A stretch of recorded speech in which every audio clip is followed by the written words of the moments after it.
Hey, it's Pat. Thanks for clicking on this week's episode. I want to make you aware of something. We need some guests for some upcoming episodes. You want to come on the Pat Miller Show? Great. I'd love to interview you.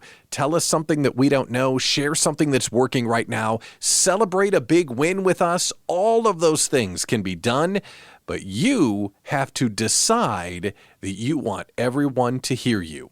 So visit patmillershow.com and apply to be a guest. That's patmillershow.com. Okay, on with the show.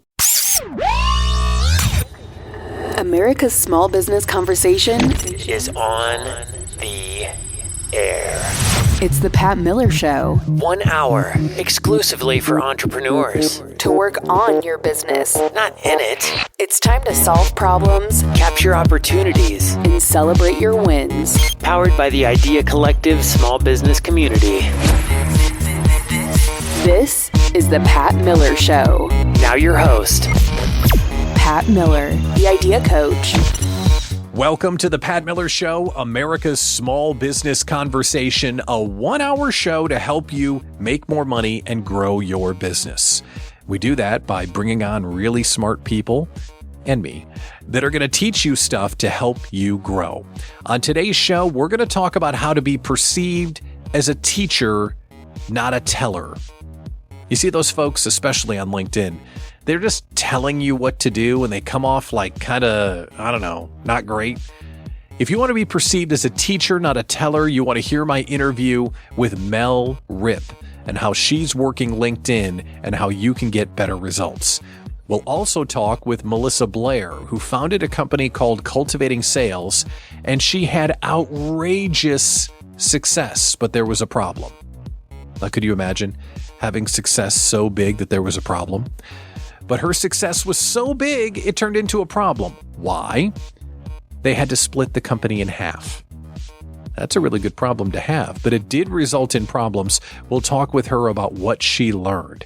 We'll also talk with one of my best business pals, the mayor of Podcast Town, Elsie Flanard III. We're going to celebrate with him with a small business celebration. They've got a new B2B show you need to know about. We'll talk with him later in the show. Today, I want to talk about seasonality. Seasonality. That's a fancy pants term for your business changes during the year. You've got some times of the year where you're hot as a firecracker and some parts of the year where you're just a desert. How do you know? And can you figure out when your peak seasons are so you can take advantage and behave differently in these slow times? Now, the reason why this is on my mind is it's mid-June, and almost everywhere, the kids are out of school. That seems to be one of the triggers that changes seasonal behavior with your customers. So this is a time to kind of review what's going to happen in the next 90 days. And if I'm not affected by the kids being out of school, when am I affected? Like, what's going on in my business and when are my hot times and when are my slow times? So I want to talk about seasonality, how to identify your seasonality, and then when you do, how should you behave differently in your peak times than your slow times? So the first way to talk about seasonality is to understand that your business will change throughout the year and you want to first and foremost observe it. And you can observe it by doing a couple of different things. First thing is, I'm sure you can just tell me gut reaction when you think your peak times and your slow times are, and you're probably right. But when possible, we want data to confirm it. So the best way to do it is to lay out your month-by-month sales data for as many years as you have, and then compare the value of each month against your overall revenue. And you'll quickly see April and May are really slow compared to my average month. And wow, November and December, those are bonkers. Those are my big times. And you'll be able to plot out your year when you're busy and when you're slow. So that's an easy way to do it. You can get some additional data by doing a couple of other things. You can talk with your customers and understand their behavior. If you're targeting women 25-49, they may have a different lifestyle in the summer months than they do in the winter months. I mean, family vacations. I'm not missing a family vacation when my kid is 9 years old. You got to do that, right? But they may be in a more traditional situation when they're dropping their kid off before work and picking them up after work in the winter. So you kind of need to know what your customers are doing, and you can just ask them. They'll tell you. You can get in touch with industry research if you're a florist or a photographer or an event planner or a marketing agency. There may be industry-wide seasonality research that's already done. And the other thing you can do is you can check out your web and social media traffic. You can see how people are hitting your site, how they're engaging with your posts, and you may see some natural times that you're busier than when you're not. Those are ways that you can observe your seasonality, and you'll be left with, these are my peak months, these are not my peak months. And in some businesses, it can be really glaring. I'm here in Wisconsin. If you own an ice cream shop, there's no way you're not busy from May 1st until October 1st. But in the middle of February, you might not even need to be open. So seasonality could be really strong, and it's important to know what yours is. We're talking about seasonality in your small business and what to do about it. And now let's get to that what to do about it part. So once you identify your seasonality, you might want to behave differently during your slow times. So when you adjust for your slow times, you can pull the trigger on your staffing levels. You might not need interns during the slow time. You might not need as many part-time hours. Your cash flow is certainly going to change. So how could you affect your cash flow in slow times? Maybe you're prepaying your bills during the great times, or you're putting your annual bills on installment plans. You can also modify your advertising spend. Do you need to have the same advertising spend every month of the year? Or could you take a break during your slower times? And then there's inventory. If you're a restaurant, you might not need the same number of tomatoes all 12 months a year. Restaurants are really good at this, but you get the point.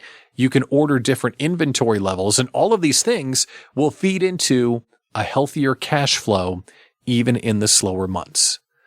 The second thing you could do is try and stimulate some business. So let's say that from now until September 1st is a really slow time for your business. That would be the time that you could offer discounts, packages, bundles, promos, ways that you could get an extra visit from a customer or an extra order from someone because you're not naturally busy during this 90-day period. The third thing you can do, and this is not about generating demand, it's more about spending your personal time. If I said to you, you need to launch a new core product, or you need to revamp a part of your business, for example, you need to rewrite your website, or you need to do an entire training manual for your entire company, when would you want to do it? Well, you certainly don't want to do it in your busy times, but if you knew when your slow times were, you could save some of these bigger projects for those slow times. So product development, training, reconstruction, even physical repair in the building. Like you don't want to shut down the showroom during your busiest months. You want to do it during the slow times. Couple of more ideas.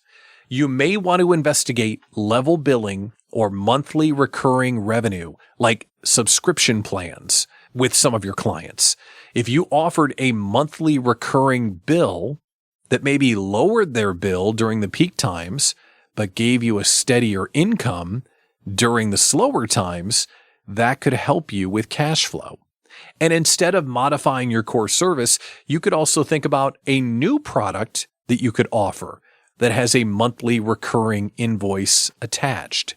So if you offer a big product, maybe you could offer a fraction of that product, but it's a monthly subscription that you're charging. Monthly subscriptions are magic, and they can really help you pay the bills even during the slow times. And the last item you should consider during your slow times is being slow with your customer. It's the perfect time to take vacation. It's the perfect time to do 3 days a week. It's the perfect time to work half days. Embrace the opportunity to slow down when your business slows down. Knowing your seasonality will help you make better decisions. It'll help level your cash flow, and it will make being a business owner just a little bit more fun. So know when it is and react accordingly. Coming up on the show, we want to talk about being authentic, because if you're on LinkedIn and you do telling for a living, people will tune you out. What if you could be perceived as a teacher? And what if your content could be consumed and shared and commented on relentlessly? Mel Ripp, she knows what she's doing. She's going to take a minute and teach us how to create content on LinkedIn with a teaching tone, not a telling tone. One more thing I want to mention, if you're excited about today's show, what about all the great guests we've already had on? They're captured and ready for you with the Pat Miller Show podcast. You can subscribe now at patmillershow.com. Okay, we're talking LinkedIn with Mel Ripp coming up next on the Pat Miller Show. America's small business conversation continues next On the Pat Miller Show. You have a brand. Your business's brand is one of the most important things on your plate. As a business owner, you keep up with the trends. So what's hot these days? It's live events. Owning your small business combined with speaking at live events positions you as the expert in your field. That's where Bankable Events comes into play. Bankable Events is an event advisory and management firm with a primary focus on maximum conversion events. With more than 4,000 live events under their belt, they have the expertise to design face-to-face events that get your audience pumped up and generate profits. The minute you partner with Bankable Events, they'll start creating a customized strategy to take you from idea to income. Just think of the opportunities ahead for you. Call 303-550-1123 or head to bankableevents.com. Join over 1,000 other small business owners and CEOs who use Bankable Events to build community and drive revenue. That's bankableevents.com. You're an expert in your own field, so why not take it to the next level and get paid for it? Hi, I'm Wendy Babcock. My 3-day paid speaking bootcamp is your ticket to turning what you know into real income. No matter if it's an audience of 5 people or 500, or if you don't have books, services, products, or programs to sell, even if you're not a celebrity or even well-known, Wendy's online paid speaking bootcamp will give you the skills to always get paid for speaking, no matter what. Keynote speakers get paid anywhere from $2,500 to $7,500. At my intensive 3-day bootcamp, you'll not only build your speaking skills, you'll also learn where to find and how to book speaking gigs. The next bootcamp is June 27th through 29th. Register now at paidspeakingbootcamp.com, and you'll also get lifetime access to Wendy's weekly speaker support hour, an exciting forum to get answers and unlock still more secrets to getting paid for speaking every time you step on stage, no matter what. Register now at paidspeakingbootcamp.com. paidspeakingbootcamp.com. now. America's small business conversation continues On the Pat Miller Show. Welcome back to the Pat Miller Show. This is America's small business conversation, where we are trying to help you grow your small business. And one of the ways you can grow your business is to meet great people to do business with. Oftentimes, that's happening on LinkedIn. But if you're like me, you're looking around LinkedIn and you're seeing other folks kill it, like explode. And you may ask yourself, wait a minute, what are they doing that I'm not doing? Well, today we have an expert to tell us what they're doing and what you're not doing. Let's welcome in for a What's Working Right Now segment, Mel Ripp, the owner and principal of Peapod Marketing and PR Consulting. Mel, thanks for joining us in the Pat Miller Show. How are you today? I'm great, Pat. How are you? I'm great. I want to talk about LinkedIn because everyone's got one, but it doesn't seem like everyone uses it in the right way. So what's working right now for you on LinkedIn? I will do my best. So one of the things that I really find that sets people apart on LinkedIn is this idea of telling versus teaching, right? And so, you have a lot of people on LinkedIn talking about how they're scaling to 7-figure businesses by doing these 3 things. And, one of them's getting up at 4:30 a.m. I don't know how that happens, but, and then you also have people who are teaching, and they're not only teaching through tips and tricks and resources, they're teaching through the perspectives they've gained, through the insights they have, through the experiences they have, and kind of their entire personal and professional journey, because it's especially as small business owners, business it is personal, right? And so we have to take what we've learned, not only from our personal lives, but our professional lives, and be able to be vulnerable and share those things on LinkedIn. I tend to think of it as a vulnerability scale, that we're not asking people to share, everything that's ever happened to them, but there are these facets of vulnerability that I think people can leverage for some incredible success on LinkedIn. Is that as simple as doing something that other people are not doing, because the majority of the content or much of the content is the telling rather than the teaching? So when you show up in a different way, people are instantly more attracted to what you have to say?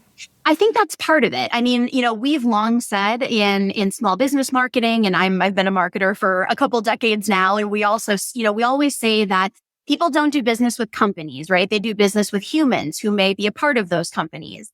And when you're a small business, you are your company for the most part. And so it always seems a little disingenuous, not in a negative way, but it just feels like, there are so many things that you can share beyond just kind of telling someone what to do. I think, Pat, like we've been told, to do things, and how does that make us feel? Like you should be doing this or you need to be doing that. I don't know about you, but I don't necessarily respond to that in a positive way.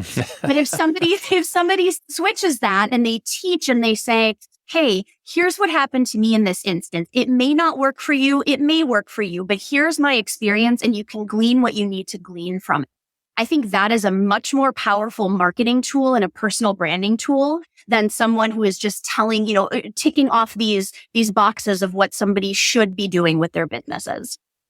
And at the end of the day, that's what many of us are using LinkedIn for, as a marketing and branding tool. We're talking with Mel Ripp about how to win on LinkedIn, and it's teaching versus telling, and that makes a ton of sense. So if I want to install this kind of thought process into my day-to-day, month-to-month rhythm of using LinkedIn, where do you begin? How do you help someone get their head around what to create and how to put it out there? Yeah, so it probably sounds simple, but we talk a lot about content pillars in marketing, right? We talk about things like, oh, well, here are the things that we want our companies to be known for, what we want, the corporations we may have worked for in the past to be known for.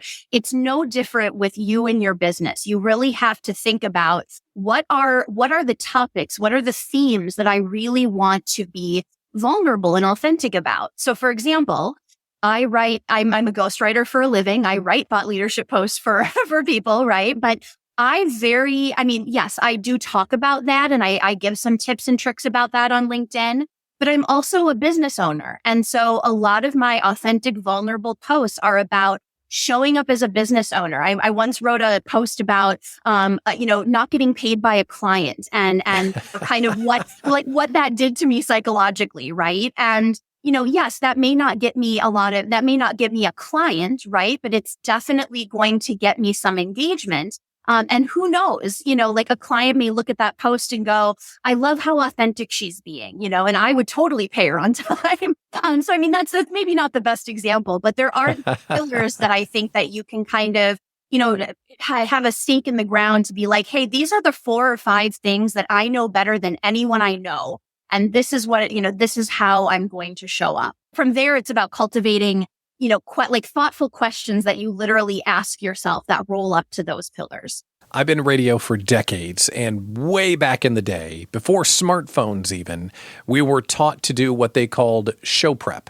And show prep was just observational recording of what you saw and how it made you feel. And they taught us to have a notebook in our pocket of things that trigger us emotionally and write it down. Is that the type of stuff that you're thinking of and then sharing on your LinkedIn profile? 100%. I have a memory I lived in Madison for many years. I just moved back to Door County, Wisconsin, which is my home.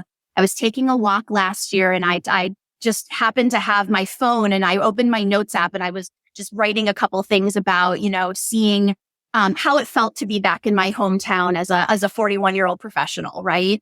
And I directly went to LinkedIn and I wrote a story about how 19-year-old Mel, when she left Door County, would be so impressed with what 41-year-old Mel is doing. And, these country roads are a reminder, right? And yes, it's not giving a tip or a trick about your business, but you are connecting with somebody on a human level who might say, yeah, I grew up in a small town too. I totally get how that feels, or I did this or I did that. And then who knows, like I have had clients come to me and go, I read your posts. I want you to do what you do for you.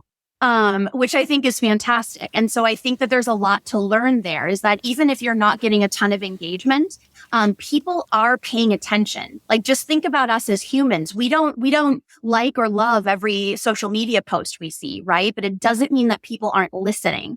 So I think that's really important when you start to kind of develop your own pillars and ask yourself some questions and honestly just record your observations like you were saying, Pat. We've only got a moment left, but I want to ask you about this. I've heard about the strategy of not being great at posting, but being great as an audience member and authentically reacting to other people's stuff. Is that a strategy that you agree with? Totally. Yes. And the one thing that I love to do is, I always like to have an add-on strategy where, I'm not just saying, oh, I agree, or thanks for the post. I'm always trying to give a little nugget of information or an article that's adjacent to what somebody posted or something like that. So I think that anytime you can add value, it doesn't have to be a LinkedIn post. It can be a comment. I think that anytime you're adding value and still showing up as yourself is a bonus. Everyone's got the chance to use a LinkedIn profile, but not everyone does it correctly. Hopefully this conversation will help you get away from telling and move into authentically teaching so you can find the traction that you deserve. Mel Ripp, owner and principal of Peapod Marketing and PR Consulting, I really appreciate you coming on The Pat Miller Show. Thank you for having me, Pat. What happens when your business is so successful it breaks in two? We'll hear the inspiring story from Melissa Blair from Cultivating Sales and how their business of one became a growing business of two. That's next on The Pat Miller Show. America's small business conversation continues next on The Pat Miller Show. Are you a woman who needs to protect and grow your business? Or do you have a secret dream to start one? I bet you do. If you don't have a lawyer on your side, you may be putting your family and personal assets at risk. I know. You might be avoiding lawyers because they seem overwhelming or intimidating. That's why you have to meet the team at Athena Legal Solutions, LLC.com. This all-woman team of talented lawyers are the most approachable, knowledgeable, and friendly team you'll ever meet. They exist solely to support women business owners who often go without the legal support they truly need. In 2023, they want to help 223 women create a solid legal foundation for their business. The first 100 women who mention this ad will receive over $100 off of their LLC starter package. Visit Athena Legal Solutions, LLC.com. Now, America's small business conversation continues on The Pat Miller Show. Welcome back to The Pat Miller Show. This is America's small business conversation. And today we have a story about success and how it might be a problem? ? Sometimes you can grow so much that it could present pros and cons. And we're going to welcome a friend of the show back to the radio and talk about how she's grown the business to the point where some problems and opportunities began to show up. Let's welcome back to the show Melissa Blair, the founder and CEO of Cultivating Sales. Melissa, thanks for coming on the Pat Miller Show. Great to see you. How are you today? Great to see you too. I'm good. Glad to be here, Pat. Thank you. So you're here with a success story. So let's start there because it brought about some opportunities and challenges. So first, let's share the success. The success, I started Cultivating Sales 6 years ago. It took a good 3 years to figure out who we were and what we were doing. And actually COVID 2020 actually catapulted us because we help small businesses figure out how to get and sell online and turn their business into a digital business. And of course, everybody had to figure that out in 2020. So we really took off and went extremely well. Also, my youngest daughter came home from college and never went back. She's been actually next month, it'll be 3 years that She is full time with us. It has been amazing. We help companies automate their sales and marketing. And one of the things that came about is Stephanie, my daughter, built a training program for virtual assistants to learn our software. It's one platform that does everything. So it's a beast and it's a lot. And so we encourage our clients not to be running the beast themselves, but to have somebody on their team that becomes what we call the builder. They go in and they make the vision happen. And not every virtual assistant, we learned, is good at that. So by training the virtual assistants in our platform and running them through the ringer of how to do all this work, we found real success with that. And so what we decided to do, we actually had another marketing agency offer to buy us and we kept saying no. So what we did instead was partner with them and turned Stephanie's training program into its own company. So after, what are we looking at now? Well, about 5.5 years of being totally focused on one thing, we now have split the focus, and there's pros and cons with it. Yes, it means multiple streams of income, which is great, but it also means being pulled in a very different direction, and that's a challenge. So let's catch everyone up. Cultivating Sales is a CRM on steroids. It does so much that you train people on how to use it. You got so good at training people on how to use it, you woke up with 2 companies and now you've split them apart, which is both pro and con. So if you grow your business to the point where you now have 2 businesses, there can be a good and a bad that comes along with it. So you mentioned multiple streams of revenue. Great start. What are some of the other pros of splitting your business apart? More help with that bigger marketing agency. As partners, we now have access to video teams and WordPress teams and all these teams that can help us build an incredible product. It builds our helper community, which we always need more of. Those really great VAs that become such an important part of our client. I mean, Pat, you've got, I always say if I had 20 Susie Moons, I would be an advocate. And we're trying to build more Susie Moons out there in the world. And Susie Moon is who Pat works with. And that person becomes such an important piece of your business that we just really want to find and train more and more of those people. So we need to build that helper community. It's also a fast growth opportunity because we don't know what's going to happen with the economy right now, but we're seeing job layoffs and companies going under, and all this means more and more people out in the marketplace. And even though it's still not easy, it's one of the cheapest times to start your own business. It's with digital everything now. This is the cheapest time in history to start your own business. So we know there's a huge opportunity for both clients and those helpers. So those are some of the pros that come when you split your business in half, and that all becomes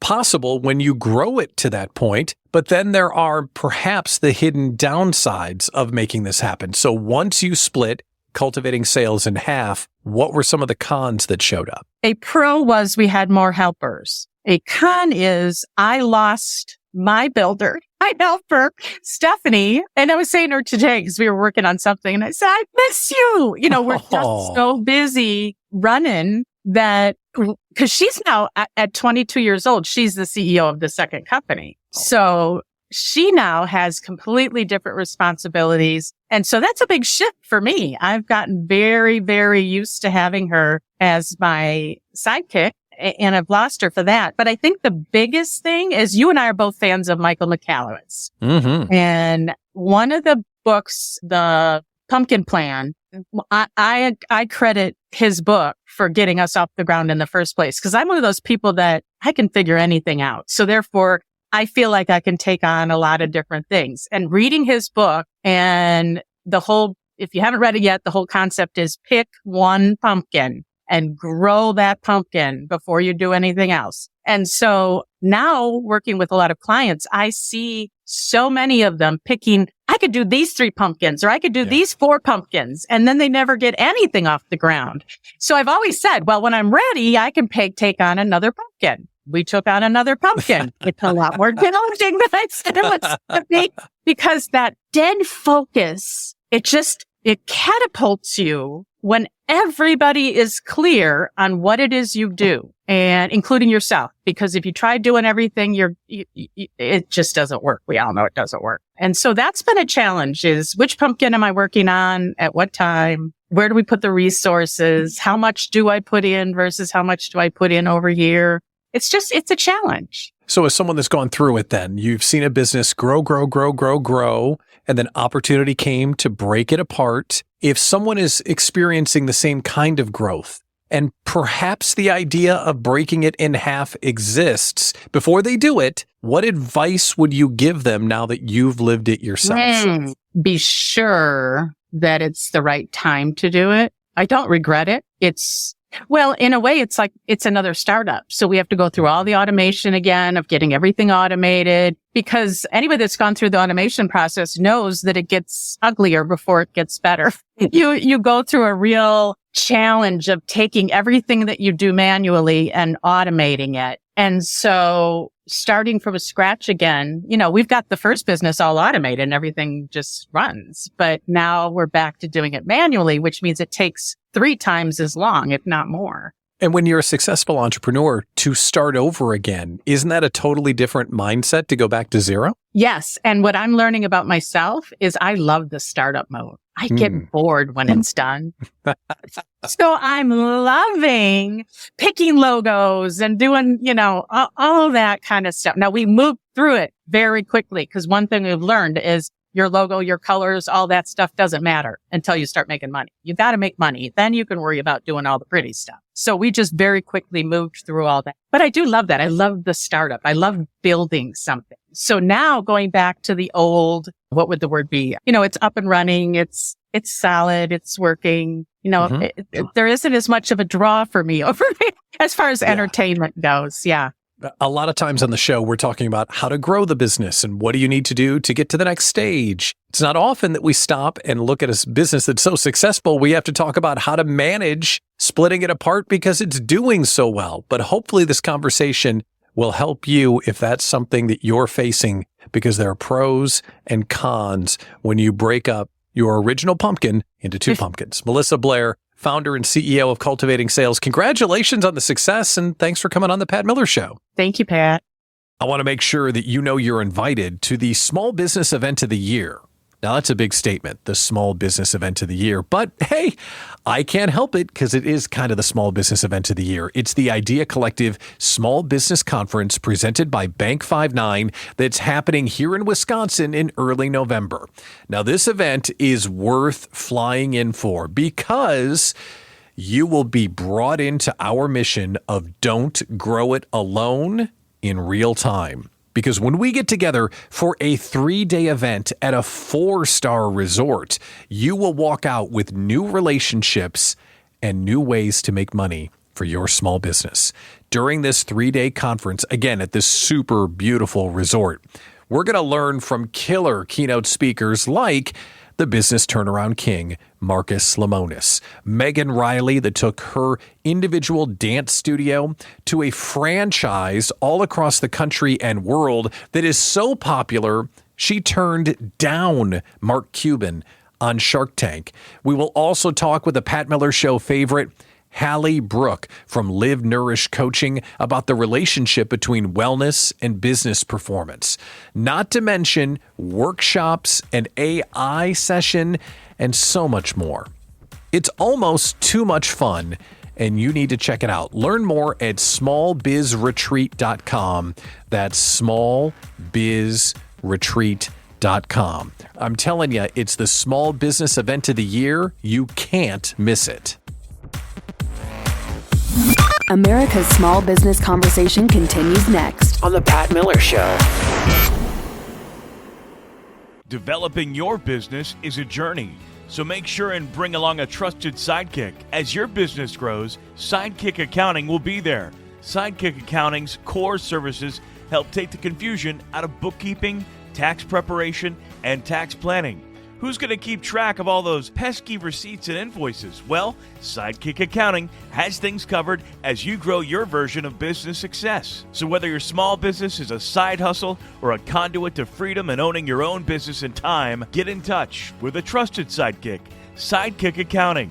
There are expert advisors waiting to hear from you now. Feel free to call or send a text message to 414-310-7689. That's 414-310-7689. You can find them on LinkedIn, Facebook, and Instagram, or visit sidekick-accounting.com. Remember, developing your business is a journey, so bring along a trusted sidekick. Krista Morrissey for Choices Coaching and Consulting. Do you know where most small businesses go wrong? They invest in everything except their leaders. But through strong leaders comes strong business. Are you doing it wrong? Most small businesses focus on production and numbers. Production and numbers come through strong, resilient leaders. And strong leaders strengthen culture. They strengthen your resiliency and they strengthen your bottom line. I develop strong, resilient leaders who will drive your business. It is time for you to refocus your investment. Go to choicescoachingconsulting.com and let's you and I start the conversation now before someone else invests in your leaders. When you invest in your leaders, you invest in the bottom line of your business. Connect with Krista at choicescoachingconsulting.com. Act now. Krista at choicescoachingconsulting.com. Now, America's small business conversation continues on The Pat Miller Show. Welcome back to The Pat Miller Show, America's small business conversation. And a friend of ours, a friend of the show, has written a new book. So we're going to do a small business celebration, hear all about this book, not simply because he did it, but because the content is something that might be able to help you. Let's welcome back to the show, LZ Flanard III, the mayor of Podcast Town. LZ, it's great to see you again on The Pat Miller Show. How are you today? I am fantastic, Pat. Thank you so much for having me. I'm glad you're back, and I'm just in awe that you finished your book and put it out with the world. Let's do a small business celebration. What's the name of the book, and tell us all about it? The name of the book is Flame Starter, The Art of Self-Mastery. And I wrote this book for entrepreneurs to help prevent them from burning out. I got to the point where I was doing too many things, too many different angles and projects, and I got sick. I physically shut down and could not do it anymore. And so I want to help prevent other people from facing that same choice, right? Of being around to see your kids grow up or just working yourself literally to death. Burnout is a real thing, and it can get really dangerous. Before we talk about what the book teaches us and can help us avoid it, I didn't know that you hit that point. What happened to you and how bad did it get? So I have or had what's called Graves' disease, and it can be caused by extreme levels of stress, among other factors. But one day I woke up and I was just dragging, like zero energy, couldn't really get motivated, like my mood was off. And just really, really lethargic. And you know me, Pat, I'm a doer. And so I would get up, I would go to work, I would do all the things, I would show up the way I needed to show up. And after a few months of that, my body literally shut down. And so I go to the doctor and they told me, they said, look, we drew your blood and your numbers are so bad. You need to start on this medication now. Like, don't even go home. Go straight to the pharmacy and get this medicine. It's that bad. And what they call it a thyroid storm, right? It's like a 50-50 survival rate, right? If you have this thing. And my doctor said, look, go straight to the pharmacy and get this medicine. It was that dire. And so again, it got to the point where it's like, okay, I have to make a choice. I can't do both. And so I made the choice to reflect, reset, and refresh, right? And really get my life on the right track because it was going in the wrong direction. Burnout can send you there, and you ended up there. And this book now helps people prevent it. Is that what we're doing here? So if someone's feeling like they're being ground down and they're stuck in the mud and they're starting to feel that desperation and fatigue and frustration that burnout brings, what will we learn when we read the book? The biggest thing that the book helps with is understanding who you are, what makes you tick, what you do not like, what your triggers are, what makes you happy versus what gives you joy. Those are not the same thing. And really understanding when it's time for you to take a step back It'll teach you how to say no. It'll teach you how to end things that are not serving you anymore. And it helps you really remain and keep centered, right? Because that was my issue, is I wasn't centered. My focus was in the wrong places, and I wasn't listening to my body. We're talking with LZ Flanard III, the mayor of Podcast Town, just released a new book, Flame Starter, The Art of Self-Mastery. I've known you for a little bit, and you're such a nice guy. Was one of your problems telling people no and having strong boundaries and being able to do what you needed to do to protect yourself? And not to spoil too much of the book, but how do we get that superpower so we can protect ourselves and our mental health? Yes, for sure. I've now learned that no is a complete sentence and it's okay. And I've also learned to understand when relationships, when projects, when businesses have run their course, and being able to say goodbye when you need to say goodbye. And understanding really that hurting people is not avoidable. Whether you leave too soon, you're going to hurt people. If you stay too long, probably still going to hurt people. You just can't avoid it. The best you can do is moving on when it's right? Because when you stay too long, that's when people really get hurt and it gets really nasty and negative. So one of the things that the book talks about is being open to being shaped, being open to getting those insights, that wisdom from people who see your situation from a different perspective, and also grabbing the lesson. There are no failures, but if we fail to grab the lesson, then we tend to repeat the same mistakes over and over again. So those would be the top two. I call them LZ-isms, right, in the book that help us to really keep track of where we are and where we're going. It's a powerful story that I know a lot of people will resonate with. I want you to reflect when you went to the doctor, you had to go to the pharmacy to get the medicine right away. And as you started to dig yourself out of where you were, can you remember one of the lessons that showed you the way, or one of the folks that you talked to that made you go, oh, that's how I'm going to get back to being myself again? Yeah, the biggest thing for me is I have what I call a joy meter. And if on the joy meter, so a scale from 0 to 10, if it dips below a 7, I don't do it. Now that includes people, that includes projects, that includes everything. If you don't at least register at a 7, it's not even a consideration, right? And if you were an 8, but now you're a 7, then we have to have that conversation, right? That could be clients, that could be, again, projects. And that kind of helped me really understand, right, under the difference between being happy and having joy. You can be happy and not have joy. And you can have joy but not be happy. And so that lesson kind of taught me how to keep myself in the center. Where do we get the book? Right now, you can get it from Amazon. And that's the easiest place to grab it. It's a really great conversation. And while we build on this show new ways to make money and new ways to have sales and distribute new products and make a bigger impact in the world, at the end of the day, it all comes back to us and the life that we choose to live. And if building your business is wearing you out, what's left? It's a great conversation. I wish you a lot of luck with the book. Congratulations. LZ Flanard III, mayor of Podcast Town. Pick up his new book. LZ, thanks for coming on the Pat Miller Show. Always great to talk with you. I appreciate you having me, Pat. Someone just asked me, what was that website again for the Idea Collective Small Business Conference? You owe it to yourself to look up this website and consider joining us in early November.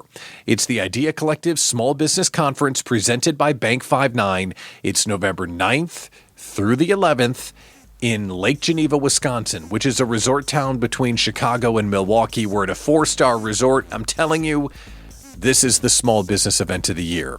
So you know what? Get curious and look it up. Come on. smallbizretreat.com. That's smallbizretreat.com. That does it for this episode of the Pat Miller Show. When are you coming on the show? Like, can you find some courage and book your time on the show? We want to learn from you. You can find out more at patmillershow.com. I'm Pat Miller, the Idea Coach. We'll talk to you right here next week. Thanks for listening to The Pat Miller Show. See patmillershow.com for more information on today's guests, events, and the Idea Collective small business community. A worldwide group working together to fight fear, inexperience, and isolation for small business owners everywhere. Join us next week for The Pat Miller Show. And remember, get clear, work hard, and never quit. Guests on The Pat Miller Show have agreed prior to appearing that they are receiving consultation and advice that they may or may not use at their own risk. No part of the show should replace accounting, tax, or legal advice.